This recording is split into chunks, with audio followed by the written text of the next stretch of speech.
I say I came with the dirt because I was raised at Christ Church, went to Christ Church Sunday School during World War II, and was 12 years old, got confirmed at Christ Church, and then we built St. George's. And Mother and I chose to come to St. George's, and Dad stayed downtown with the big church because there was concern about losing too many people to the Belmead Church. And so we were always a family divided happily. Family-wise, we came to church every single Sunday, so I definitely remember that. Our father used to, there were 4 children. We all sang Onward Christian Soldiers to get us in the car. So clearly remember just so many early services in what is now Hampton Hall from that. I do remember getting a letter, my husband and I did, from a new rector at the time. Joel Keyes was his name, and Joel didn't stay here very long because he had some health issues that developed early in his time here.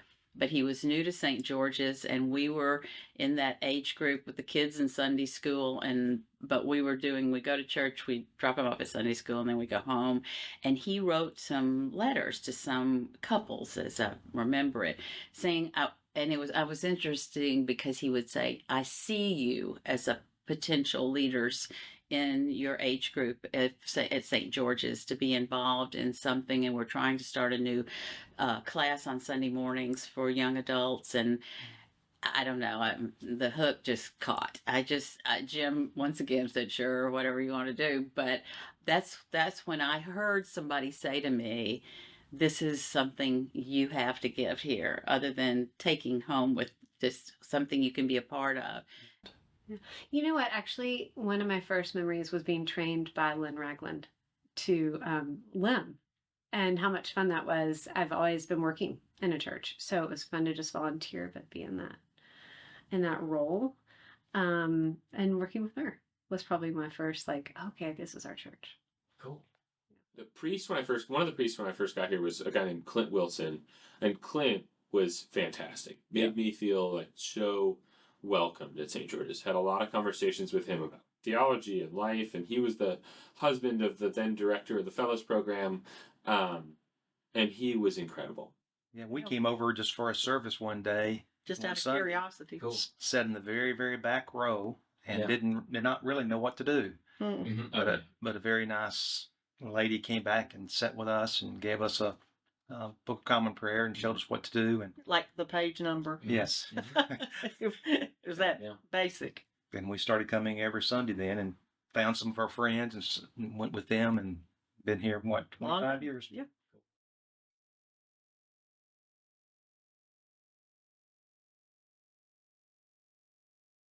I think from the outside, I kind of felt like it was going to be staunch and whatnot, and then went to the table and found, I guess, kind of what we were looking for, what we were used to, more contemporary, welcoming. Not that the main service isn't welcoming, but just kind of felt like home or whatever. Mm-hmm.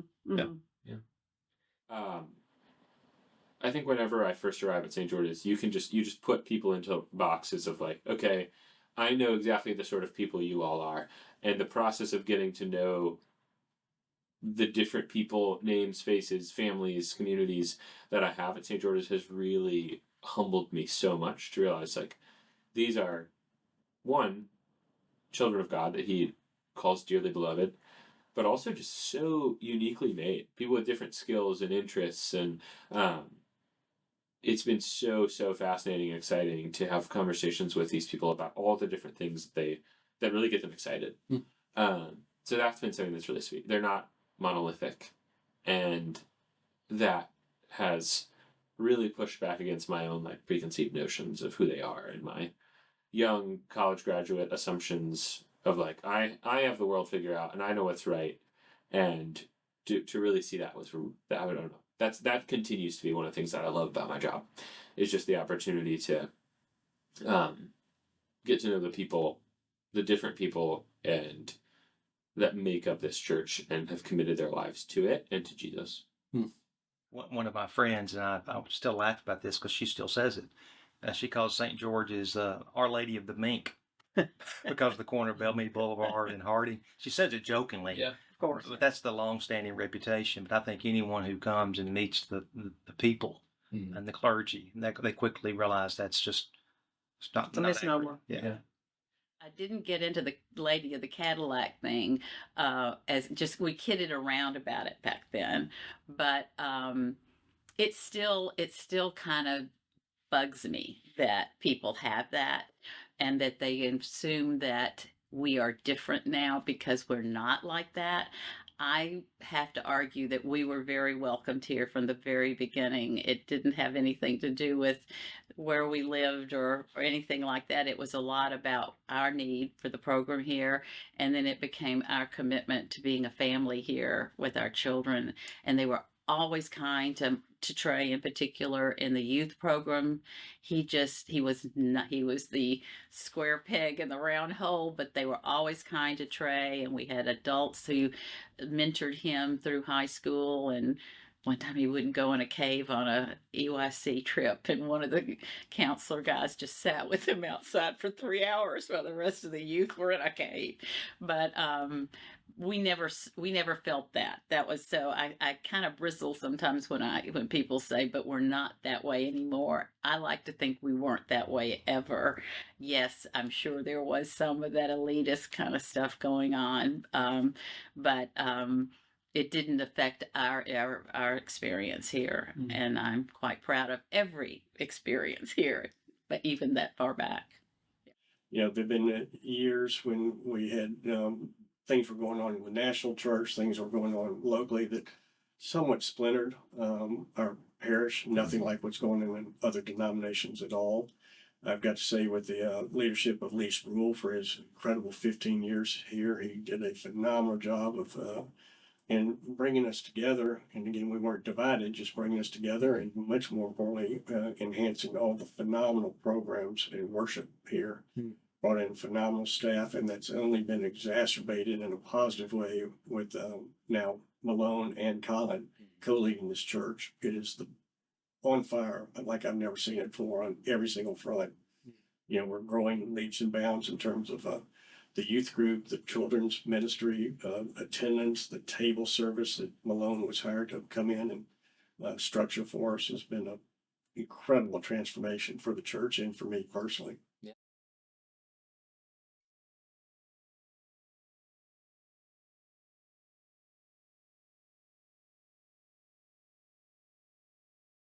I learned a lot teaching Catechesis of the Good Shepherd because the material was so Bible based, and things that I didn't learn when I was growing up in the first, second, third grade, which was the 3 grades that I was involved in. But just like things that people say and do, I learn from them every day when I'm here. I watched people on the staff like yesterday carrying on when one of them wasn't feeling well, and I went home and I thought, you can't just sit on the sofa and watch that last of the presumed innocent show. You need to go do something. You've got some energy, you still can do these things. I'm sure that happens every Sunday or every day in other churches. I'm not saying that's unique, but that's what I get, is that it makes a difference every day. Yeah. And plus, my friends always ask me to say the blessing now. I am the church lady. I think I've been called the church lady for about 30 years now, but I'm pretty good at saying a good blessing now without a prayer book. It's those kind of things that you evolve, I guess. But yeah, I think we were in churches where our girls didn't see women in ministry.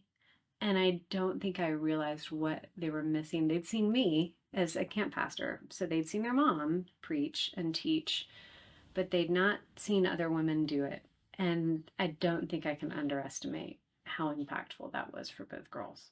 And just how important that's been for us to see so many, for us to see men and women and older people and younger people preach the word. Yeah. So the diversity of the clergy has been really impactful. And it's been, there's something I love about every single member of the clergy too. There's not anybody that I'm like, oh, I think there's everybody's got a unique gift, and so it really comes together in this beautiful symphony. I think your age has a lot to do with how you relate to the church. As a college student, you relate differently, and as a young adult, and as a married young adult, and I married a gal from the north who was an intellectual, but I am desperately in love with her still, and we had an interesting journey to the Episcopal Church because she was raised in the Unitarian Church, which is theologically very different. Finally, Marcy decided she would go to confirmation class. I didn't push her or anything, and she went several times and came back and said, Mr. Fippinger and I, and you called him Mr. then. No, nobody was called father. No rector was called father in the 60s.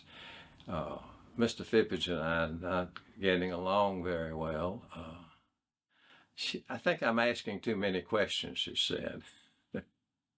I offer no solutions.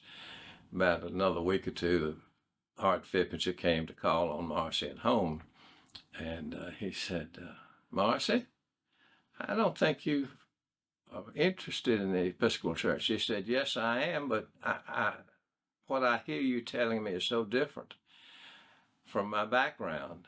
He said, yes, it is. You're trying to intellectualize it all, and you're not experiencing it. He told her, I don't think you're ready to be confirmed. And she sort of went, phew, I think you're right. So he said, let me ask you to do one thing. She said, oh, yeah, all right. I want you to start taking communion. I want you to come up to the altar with everybody else and kneel down and receive the communion. And she said, Mr. Fippinger, I can't do that. That's against the rules. He said, yes, it is, but I want you to do it because I think that's the way you will come to the church. Mr. Fippinger, I know that even the bishop doesn't allow that. He said, yes, Marcy, that's right, but I want you to do it anyway. And she agreed to, and she did, and after about 5 or 6 years, she decided it was time for her to be confirmed. And but Art Fippinger violated all the Episcopal rules of the day, and it worked, and it changed her life because her life shows up in all the active things she did once she was a member. In the welcoming, we taught adult Sunday school at the request of the rector and a clergy person. We worked with them throughout about 2005, 2006 for about 10 years.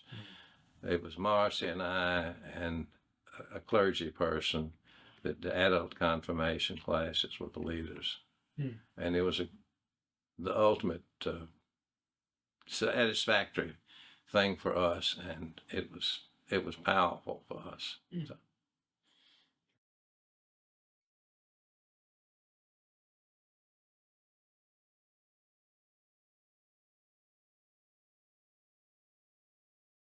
Oh, I love communion every Sunday.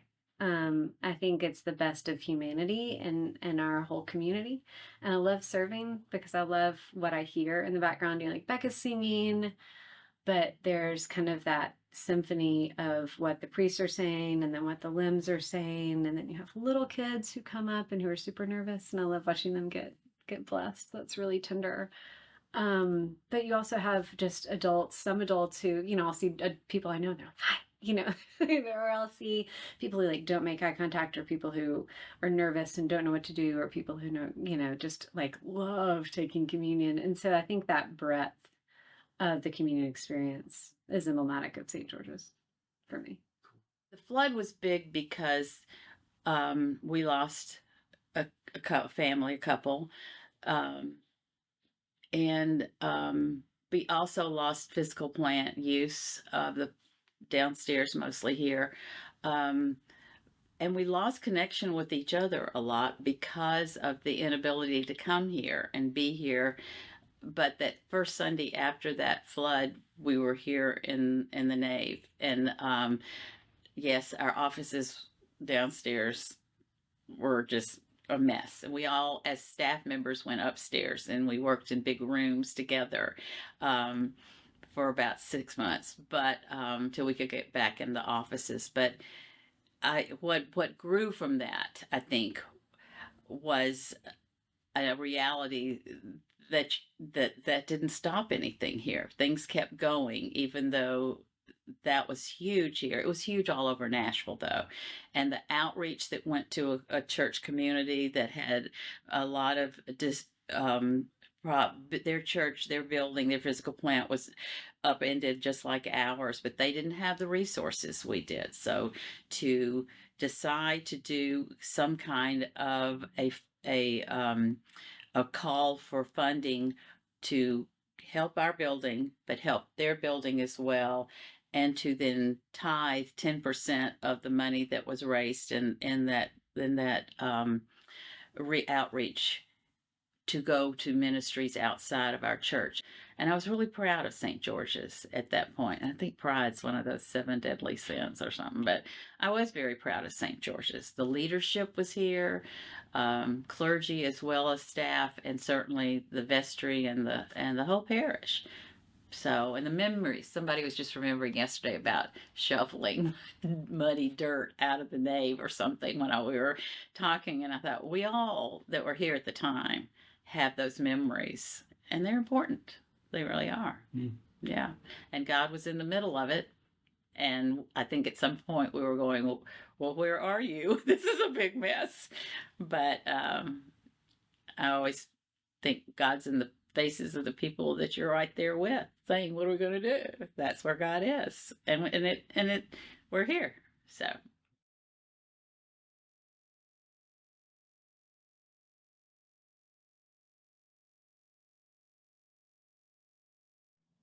I think one of the biggest things that worship at St. George's has really taught me is consistency and maybe ritual. That worship is not necessarily dependent on what I am bringing into the church on a given Sunday morning, right? It's not, God's grace is not determined by, oh, I'm really feeling it this Sunday, or I'm kind of tired this Sunday, but that these things are true and consistent every single Sunday, every single day. And I think the liturgy has a beautiful way of emphasizing that and repeating that.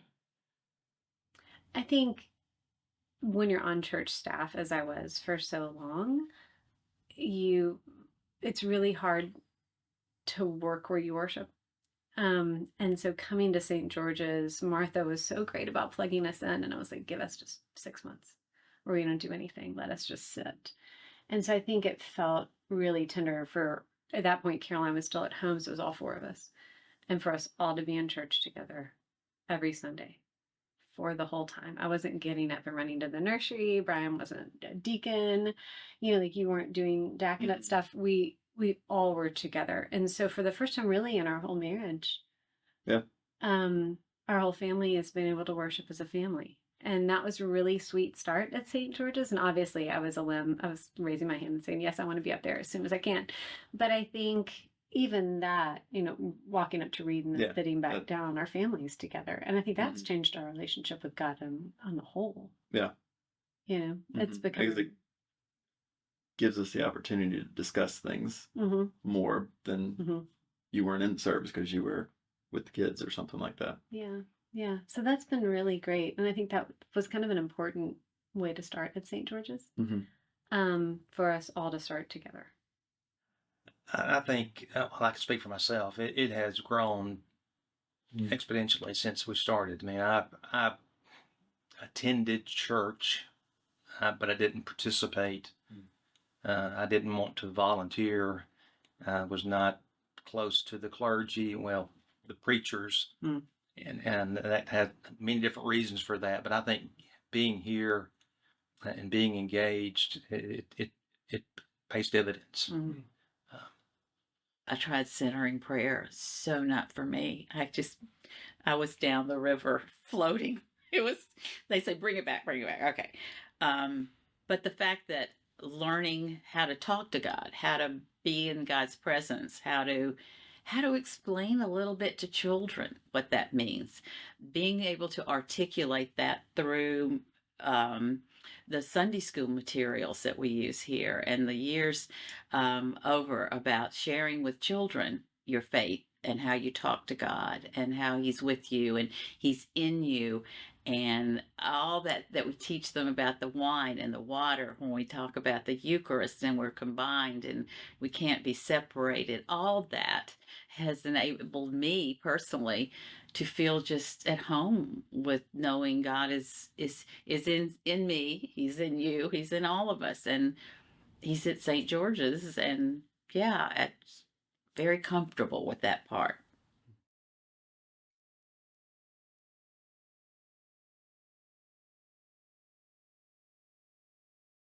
Well, I think it's the way we feel. We are welcoming people. It's almost as though we've got our arms reaching out for people when they come in. To me, the arms outreach is the example of St. George's of this era of now. And it's welcoming. It is encouraging people to worship together, to have fellowship, to join more than the Sunday worship, to come and involve themselves in other times of the days and in other interests that they would have, and an interest in the mission of the church of going forth into the highways and the byways, we used to call them. I tell them, first of all, just come experience it to begin with. But we are extremely engaging in terms of welcoming visitors, extremely engaging in terms of all of our activities, and we have the best clergy of any church I've ever experienced, but particularly here in Nashville. And just what you hear from the pulpit is what you hear day to day from them, and all the phenomenal programs. So there's a place for everybody. There's a place for people to get involved in a small group. There's a place for people to get involved and serve. Martha's really good at plugging people in where they need to be plugged in. And just really kind. And I mean, I feel like I could run by the church office, like in workout clothes or whatever, and it's like not a big deal. And it's not as, I think it appears to be, because it's such a beautiful building, it appears to be a little bit like a museum, like don't touch, but it's been just so warm. I would strongly encourage them to come and see for themselves. I think you have to experience it. I don't think you can just describe it. I think you have to be here and experience the people and the welcoming and the friendships that you make. I don't think that's hard to describe without experience. And how powerful the actual services are. Well, yes. And moving, the choir, the sermons, and the actual liturgy itself. It's really, that they're really hard to describe. You just have to be here and see them yourselves.